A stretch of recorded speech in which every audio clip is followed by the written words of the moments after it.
This is in my top 5. Easy. The problem is, it's a perfect album. It stinking scared me as a kid. I don't know what the hell's actually going on because I'm not a big lyrics person. He took it personal. That was my diatribe. Are you freaking kidding me? This is where the scene is over. There's no subtext to this. This is a blatant stunt. This is just the ultimate FU song. I have always loved that. You feel it in your bones. We have to be honest about that. All right. Open up and say, pod, we have convened an emergency meeting. This podcast was not on the schedule, but big news has happened. Twisted Sister members JJ French and Eddie Ojeda have announced that former Skid Row singer Sebastian Bach will front the band for a handful of dates this fall, and these appearances do not conflict with Sebastian's busy touring schedule on his own. I gotta say, this was not on my 2026 bingo card. It was announced earlier, I guess last month in February, that Snider would have to, that he can't do this anymore. He can't be a frontman for Twisted Sister, so they canceled the shows. And now, I guess some of them are back on with Sebastian singing. Caton, what do you think? Yeah, I tell you, I got, it was one of you two, I think it was you, Hyde, that sent me the news clip, the link, and then that was immediately followed by a text, which I'm pretty sure was not a question, but a statement that said, emergency podcast tonight. And so we all knew what that meant. Look, listen, we'll talk in a little bit more detail. I think it's great. And I think that if there's going to be somebody that's going to step in those shoes, I don't think he's going to try to fill those shoes, but I think step in those shoes for a fun run of shows. I'll be honest, I think Sebastian will do a killer job. I've read that Dee Snider has kind of backed him for doing this. I don't know if that's the case, but I've read that he's kind of giving his word of endorsement there. So I'm excited about it. I mean, to me, it was kind of a pleasant surprise. It wasn't on my bingo card, and when I saw it, my initial response was not, negative. It was more like, wow, this could be fun. This is going to be a really good time. This I will absolutely pay for. My friend Christian, who hosts the Blackcast, also talks a lot about rock music. He sent me a text. He goes, "So am I going to this?" And I go, "Why is that a question? It should be, so I'm going to this, not am I?" No, you are. That if this is anywhere in my vicinity, absolutely, I'm going to go check this out. I think Sebastian's a great replacement, a great fill, because Sebastian is he's such a fan of this, who just happens to be a remarkably talented individual. Like, who better to step into this role with the reverence he has for them? This is going to be great. So, Caton, to piggyback a little bit on what you said about Dee giving him his blessing, it's not as easy as that. That was the headline on Blabbermouth. Okay. But a little deeper in, Dee was on a podcast after the announcement was made about having to step away, but before the Sebastian announcement. And he says, all right, back it up to 2014. We only do like 20 live shows a year, and we're headlining festivals. And we realized if somebody got sick or had a problem at home and they couldn't do a show, it would be a great loss since it was one of 20 shows. So we said, listen, let's find a stand-in guy who will do the job in case we can't make the show. I was trying to get someone to replace me in case we can't make a show. I was trying to get someone, and nobody would take the job. And I called Sebastian Bach. I was like, dude, would you be my fill-in? And he goes, no way. And I'm like, what do you mean no way? He says, dude, that's a thankless job. No, I'm not standing in for you. And never. Oh, wow. And he's like, dude, you're my student. You studied me. You're a great singer. You can do it. People love it. Nah, no way. So him, Michael Monroe from Hanoi Rocks, no way. I hear rumors that the band is actually trying to find someone, and I say, God bless them. So Dee said that he's heard that there's been rehearsals with Sebastian, and he hasn't reached out to me. I think he knows he has my blessing, and I would never begrudge anybody continuing to rock. I will say, again, I don't know anybody's schedule or life. Back in 2020, there was a weird, respectful non-rivalry. Again, I'm not going to sensationalize it. It was over the term hair metal. Dee is okay with it. He hosts the House of Hair. Sebastian hates it. And, he said, like, look, Dee said, Sebastian's my guy. He was in my corner when nobody else was throughout like the 90s. I love Sebastian. He's SMF number two. He's the best. And Sebastian was like, I love Dee. I think he's better than hair metal. He's much more than that. So it's just, the nomenclature challenge. Yeah. Is it strange to you, Carson, that Sebastian hasn't like said anything? Is it weird that he hasn't been like, man, I'm excited? You don't have to ask permission, but is it not weird that he wouldn't say something to him before rehearsals began? Um, I mean, here's the thing. As far as we know, he hasn't, right? That's the other thing that, um, is it you're getting into that territory of this is a pretty big announcement in this world, right? And so, do you want the story to be tour dates, Sebastian Bach, Twisted Sister, or do you want the story to be Sebastian Bach, here's what Dee Snider said? Because the thing is, for as big as Twisted Sister is, Dee Snider is also that big in his own right as an individual. And the problem becomes when you're talking about a band that is now moving in this direction, do you give it a day to breathe and let people settle in and get as excited as we are about this before you bring Dee into it? This, for all we know, could be very calculated to say, let the teasers go out there. Because I think Hyde, you sent the teaser of You Can't Stop Rock and Roll. I believe that's what it was, of Sebastian singing it. And it's maybe 30 seconds, but that's enough to get me jazzed. Do I It want to sounded see that? awesome. It did. And Sounded do we want to awesome. see that in your feed? Or do you want to see, oh, yeah, yeah, yeah. And then the next thing is like, here's what Dee Snider said. It's almost, I don't know that they've planned it this way, but it's almost let it simmer and then you can have Dee talk about it, right? Just instead of bombarding you with all the information, let people get excited about this new collaboration. And then we can have the here's the backstory, here's maybe what was said. That could be very calculated, or it could just be nobody said anything yet. I guess we'll find out.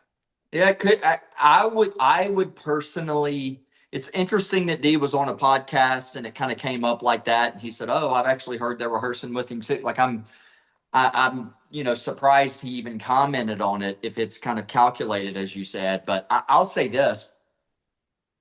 I would be surprised. I don't know what the relationship's like between Dee and the other guys in Twisted Sister. I haven't really kept up with that. I would be surprised if that is not very calculated. I think everything you said makes perfect sense, Carson, that this is a big enough announcement. I really think it is that I think there's multiple PR guys sitting behind this. And I would just be very surprised if the guys in Twisted Sister made that move, made that decision, commenced rehearsals, um, without giving Dee Snider a heads up. Even if relationships aren't perfect, and I don't know that they're not, maybe they're perfect. I feel like that would be, I think it's set for the legacy of the band, right? The collective we, which includes Dee Snider. Let's get the hype out there. Let's get people excited. Let's don't confuse with multiple conflicting, headlines. Let's get it out there. Let's let this breathe, as you said. It feels like that's the right move, and I almost wonder if that's what's going down. So now the clip that they put out, Blabbermouth put it that it was a clip from rehearsals, which I'm going to flat out tell you is incorrect. That this, what you're hearing is actually from the Twisted Forever tribute album from around 2001 or so. Sebastian covered You Can't Stop Rock and Roll and did a masterful job with it. He sounds incredible, but this is a 25-year-old track. Just like I said, Blabbermouth's like, oh, it's a clip of rehearsals. It's Yeah, not. It's the yeah, exact same track, and that's okay. It's showing you here's what this guy does. Now, what I like about this for Sebastian is obviously Dee Snider, monster vocalist, completely different style in his own way. He's not reaching for those crazy high notes. I feel like rather than the ups and downs that a Sebastian Bach is so capable of doing, Dee is all about the vibe. It's going to be up here for a verse. It's going to be down here for a chorus. Like this, I think that's going to be a pretty neat thing to hear Sebastian doing. I think it'll be cool if Sebastian could break out a little bit more grit, which he always does, but it's going to be to hear it in that context of these songs. Can you imagine Sebastian singing SMF? This is exciting. Yeah. Straight up. Like, I'm ready for this. It is, of course, two-fifths of the original Twisted Sister at this point in time, or I shouldn't say the original, but the famous Stay Hungry lineup. Obviously, AJ Pero passed away a number of years back. Dee is out medically, can't do it. Is this a bet? And Marco Mendoza, not Marco, Marco Mendoza, the animal, is sitting this one out. Is is there any better case scenario than bringing in Sebastian Bach for Twisted Sister with Eddie Ojeda here? Is there and JJ French? Is there any better situation to salvage this that they'd already booked and obviously want to keep playing? Is there any better person to throw up there to say, all right, I'm back in? Because without D, it's a big hit.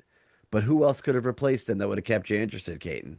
Nobody. And I've thought about this today. Nobody. I mean, he is the perfect person for the job. And I don't think that, you know, um, again, I don't think he's going to step in and replace D. Um, but and I know your comment earlier was just throwing the fact out there that maybe that recording was 25 years ago. But there's no question that Sebastian can do this gig and sound killer doing it. There's no question about it. And the other thing I'll say, the reason why there's no one else is when you just to take vocals out for a second, right? You just think about the frontman, status, the persona, the movements, Dee Snider is an animal on stage, and Sebastian Bach is an animal on stage. And so, commanding the crowd and just Sebastian's, you know, mannerisms on stage that have the enthusiasm of like a 15-year-old kid, hearing this for the first time and swinging the mic stand. And I mean, there's not a lot of people in these bands that we love that, have that persona, right? There's some guys that kind of stand, relatively, kind of stand in one spot. You know what I mean? And Sebastian and Dee are both probably the two most mobile frontmen that there are. So from an aesthetic standpoint, it makes perfect sense. And then vocally, I said this when we on a recent episode. I'm not sure if we've dropped it yet, but we were talking about Sebastian, and I was just talking about some of his more recent albums, and he still sounds great. He still sounds great. Everybody has great shows and decent shows. He still sounds great, and so I'm really excited about it. And I don't think there's anybody else that could have made me as excited as Sebastian. I'm going to add one more thing to your list, Caton, when you said you're talking about a mobile frontman, the movement, the interaction with the crowd, the interaction with the band, right? These, both of them get up there and they're really showmen outside of being frontmen. And then vocally, for sure. Now let's throw in that third thing, which is name recognition.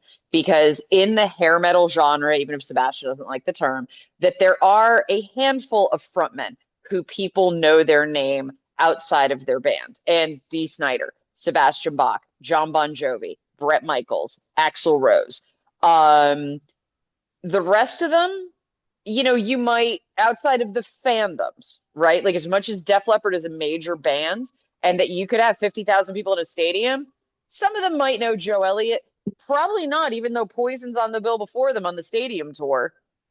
More people probably knew Bret Michaels' name, right? That's a good point. Maybe Vince Neil. But when you're talking about that very, very select group of frontmen whose names are equal to their band names, Dee Snider and Sebastian Bach. So that's another, to me, you're really picking from a small pool, because let's say you had gotten, yeah, just for a name, we'll just say Tom Kiefer, right?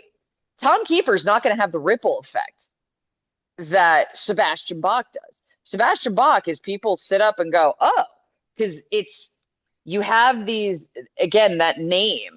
Um, outside of the band that they fronted, Dee Snider, Twisted Sister, Sebastian, Skid Row. And that's why it's such a small, small fraternity. And yet to get somebody who has that same name power, I think you hit three there. You really hit one, two, three criteria that was going to be very hard to fill that kind of a void. And that's why Sebastian can do this. And it's what a perfect, perfect choice. So it was announced just a few minutes after that drummer Joey Casada will be the one behind the kit, and he played on Ace Frehley's final album, 10,000 Volts. And on bass, you're going to get Russell Zudo, who's been in Dee Snider's solo band. So my guess is he knows the songs pretty well. Now, this is putting Sebastian Bach back in a band for the first time in almost 30 years. Last Hard Men and Savage Animal notwithstanding, and Hep Alien, of course. How do you think he's going to fare, Carson, in a band situation? And obviously, this isn't just, oh, I'm joining up with a band, but for a guy who's done his own thing for so long, how do you think he's going to rock out with Twisted Sister? I think this is because you're talking about that band is going to have a couple of his heroes in there. And we've seen Sebastian around his heroes. There's been enough shows, there's been enough clips, there's been enough interaction that he's had with people that he really feels adoration for. And I think that's different than being in a band of your peers, because I'm not sure he's going to see the members of Twisted Sister as his peers, because it's got to be a very difficult thing. Because don't forget how young he was when Skid Row got so massive. So for people who, and maybe we're a little bit older when Twisted Sister hit versus, and then, you wait another 5, 6 years and Skid Row hits, you're talking people who were maybe early 20s to late 20s, but like Sebastian was a kid Hmm. watching Twisted Sister, and then suddenly is in this same hemisphere, is inhabiting this space. But just because you are now in a realm with your heroes doesn't mean you will ever feel the same. And I think this is such a great space for him to get to play in, because that he is Sebastian, for everything that he is a fan. He is such a fan of everything that he's a fan of. Not just music. We know other things that he loves because he wears it on his sleeve. He's so vocal about it. But to get to do this, I think, is a whole different dynamic than a band he's leading, than a band he's just merely a cog in. And that's not a slight. When he was with Skid Row, they were just the cogs making up the machine, all of them. This is, he gets to sit there. I'm sure there's going to be a point where he turns around and is like, "Do you see this?" Because that would be such a Sebastian thing to do. That's the correct answer. He will. To answer your question, Hyde, how do you think he'll fare back in a band situation? He'll be just fine for the reasons that Carson just said. And I'm going to be honest with you, an overarching thought that I've had most of the day. I think Sebastian's going to view this as an opportunity. I think he's going to view this as an opportunity to shift the narrative a little bit on his ability to be in a band situation. And I think he'll take it very seriously. I think that he will be, I think Sebastian will view this as an opportunity to potentially change the narrative that, is out there a little bit, by with some of his former bandmates, and some of it may be deserved. I have no idea. But I have a theory on this. I've thought for much of the day that this is a small run of shows. I'm calling it small. 20 is a good number, however many it is. But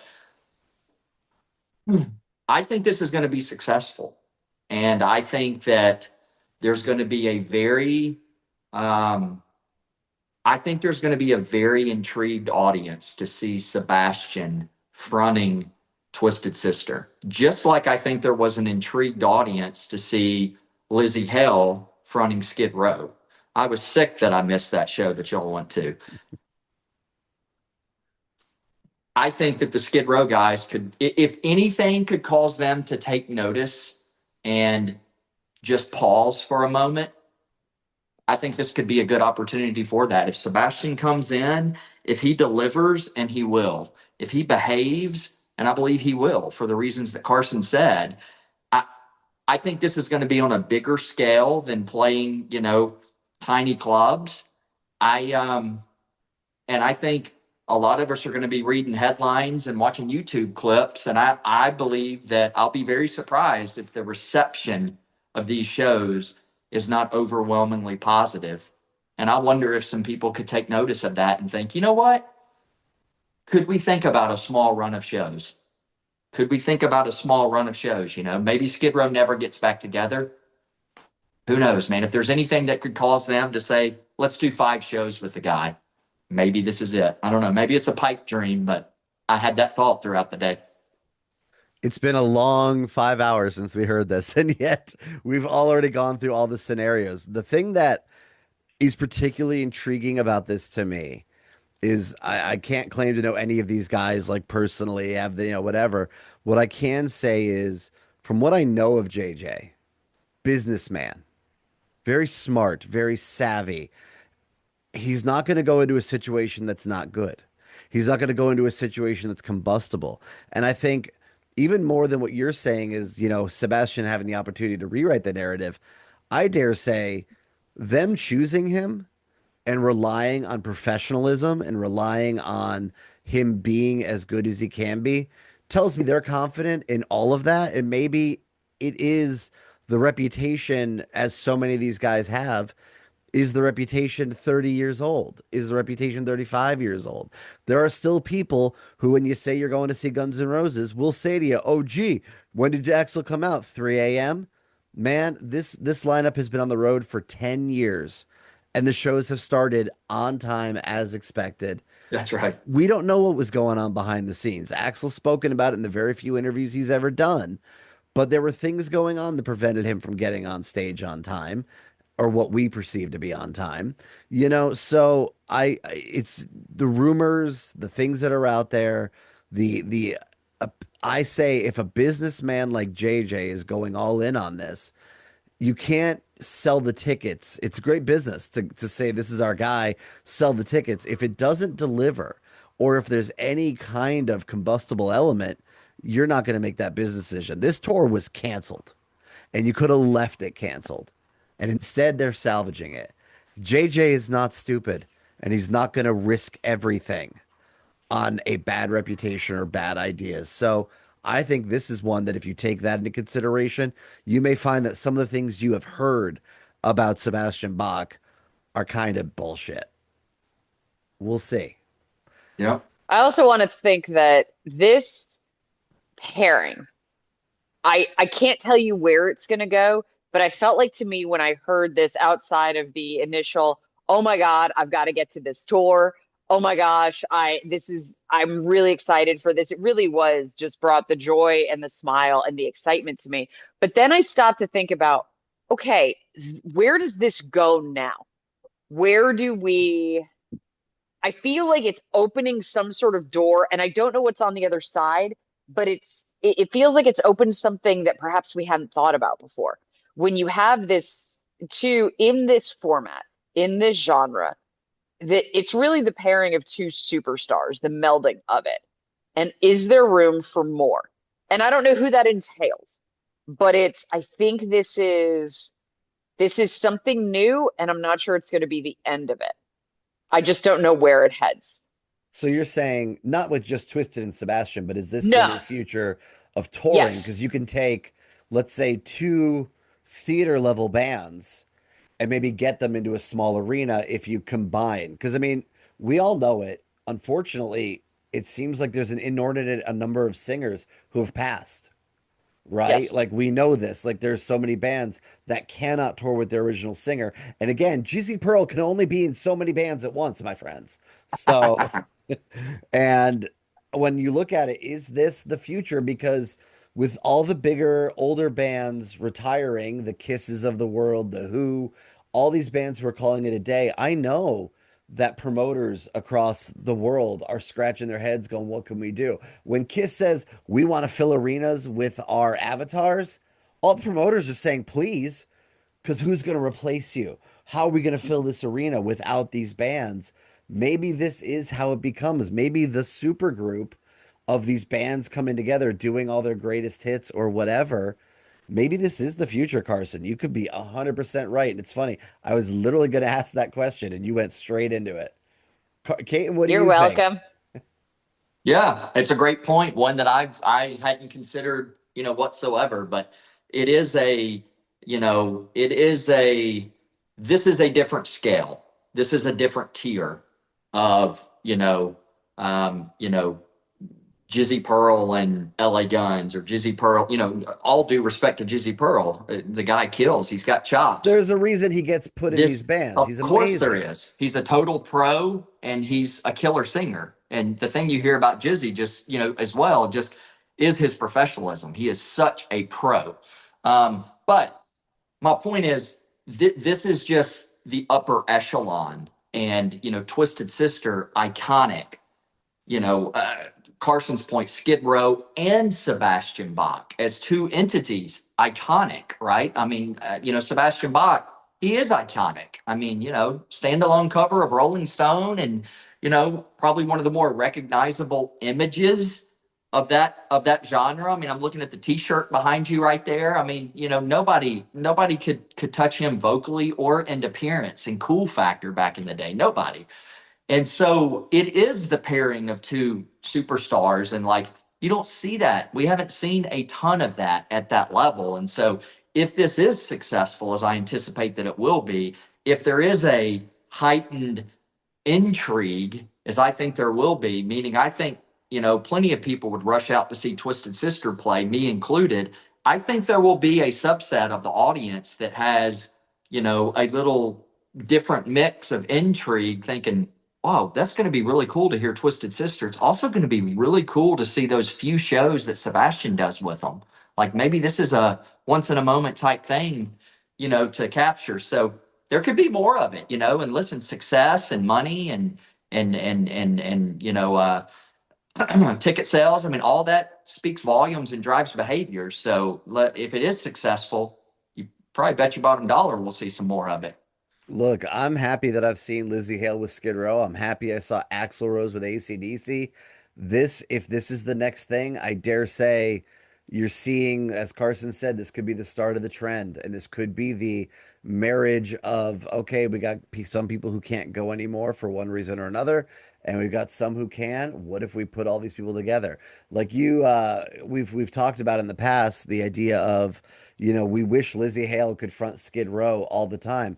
Well, what if it was more of a situation of putting together this little greatest hits package, and she comes out and does an opening set with them as they're opening in an arena for another band. Like this has potential to be something promoters are very into and start making offers to certain bands to say, let's get you back on the road, but let's do it in a different way.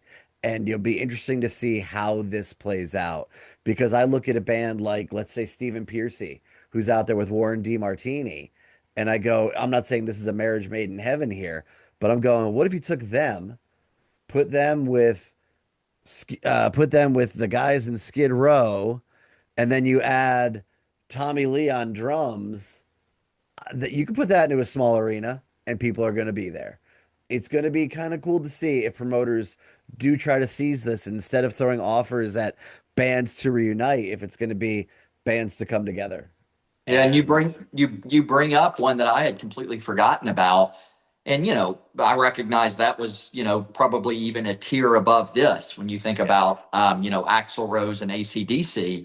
I didn't see that tour. You guys did, or I know you did. Huh? I mean, from my memory, I mean, ticket sales were amazing for that, right? Like the reception was there. People were like, yes. cool, let's see. And again, I think people could view it as, this is a once in a year, a once in a lifetime opportunity. Like, he's not going to stay with ACDC. Sebastian probably isn't going to stay with Twisted, so like if you want to see this, you may have to catch this run of shows, and that could drive up public interest as well.